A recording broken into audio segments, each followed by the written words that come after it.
Breaking news చూస్తున్నాం. వారణాసిలోనే జ్ఞానవాపిపై as సర్వేలో కీలక విషయాలు బయటపడ్డాయి.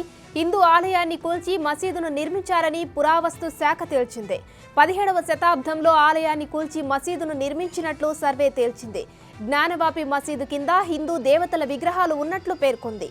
హిందూ ముస్లిం లాయర్లకు పురావస్తు శాఖ నివేదిక కాపీలు చేరాయి. దేవాలయం స్తంభాలలో చిన్న మార్పులు చేసినట్లు తెలిపారు. హిందూ సంఘం న్యాయవాది స్తంభాలపై చెక్కిన శిల్పాలను తొలగించడానికి ప్రయత్నాలు జరిగినట్లు నివేదిక వెల్లడిస్తున్నట్లు పేర్కొన్నారు జైన్.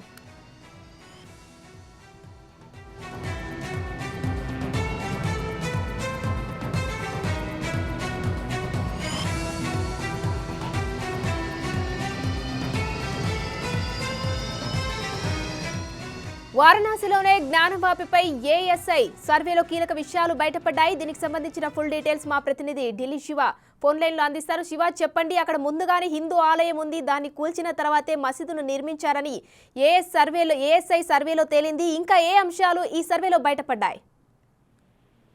జ్ఞానవాపి మసీద్ అనేది నిర్మించక ముందే హిందూ దేవాలయం ఉండేదనేది ప్రధానంగా ఏదైతే కోర్టు నియమించిన ASI survey, archaeology survey of India పురావస్తు శాఖ సర్వే నిర్వహించి ఆ నివేదికను కోర్టులో సబ్మిట్ చేశారు. అంటే ఉత్తరప్రదేశ్ లోని వారణాసిలోని జ్ఞానవాపి మసీద్ సముదాయంలో హిందూ దేవాలయం అనేది ప్రధానంగా ఈ జ్ఞానవాపి మసీదుకు ముందే ఉండేదని 17వ శతాబ్దంలో ఈ హిందూ దేవాలయం కూల్చేసి జ్ఞానవాపి మసీదు నిర్మించారనేది ప్రధానంగా సర్వే నిర్ధారించింది. దానికి సంబంధించి నిన్న ఇరు వర్గాలకి, హిందువులు అలాగే ముస్లిం వర్గాలకు సంబంధించి కూడా ఇద్దరికి ఆ నివేదిక అనేది సమర్పించాల్సి ఉంటుంది. ఆ నివేదికను సమర్పించకుండా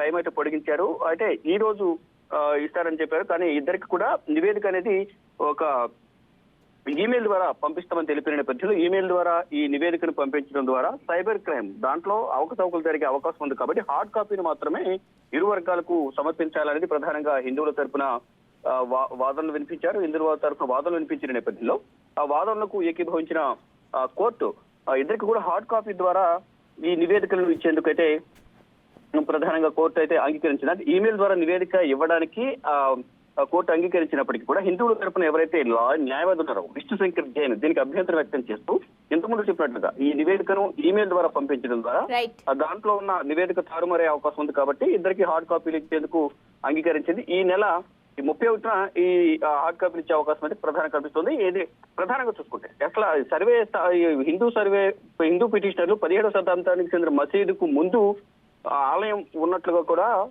అంటే ఉన్న ఆలయం పైనే ఈ మసీదు నిర్మించారనేది ప్రధానంగా కోర్టుకు సర్వే నివేదిక అందించింది. డిసెంబర్ 18న జిల్లా కోర్టుకు సీల్డ్ కవర్ లో నివేదిక సమర్పించారు. డిసెంబర్ 19న అలహాబాద్ హైకోర్టు ఏఎస్ఐ న్యాయవాది అమిత్ శ్రీవాస్తవ ఇచ్చిన తీర్పును ఉటంకిస్తూ జ్ఞానవాపి కాంప్లెక్స్ సర్వే నివేదిక కనీసం 4 వారాల పాటు బహిరంగ పడతోద్దని, అంటే ఏఎస్ఐ ఇచ్చిన నివేదికను 4 వారాల పాటు అసలు ఎవరికి కూడా దాంట్లో ఉన్న విషయాలను బయట ఎవరికి అనౌన్స్ చేయదని చెప్పిన నేపథ్యంలో జనవరి 3న కోర్టు ఏఎస్ఐ కోరింది. అయితే civil judge senior division fast track court మరోసారి జ్ఞానవాపి కాంప్లెక్స్ సర్వే చేయాలని ఆదేశిస్తే మొత్తంగా చూసుకుంటే ఏదైతే ఈ జ్ఞానవాపి మస్జిద్ అనేది హిందూ దేవాలయంపై నిర్మించారనేది నివేదిక తెలియజేసింది. కానీ ఈ కాపీలను మాత్రం త్వరలోనే ఇరు వర్గాలకు హార్డ్ కాపీ ద్వారా అందించే అవకాశం అయితే కనిపిస్తోంది.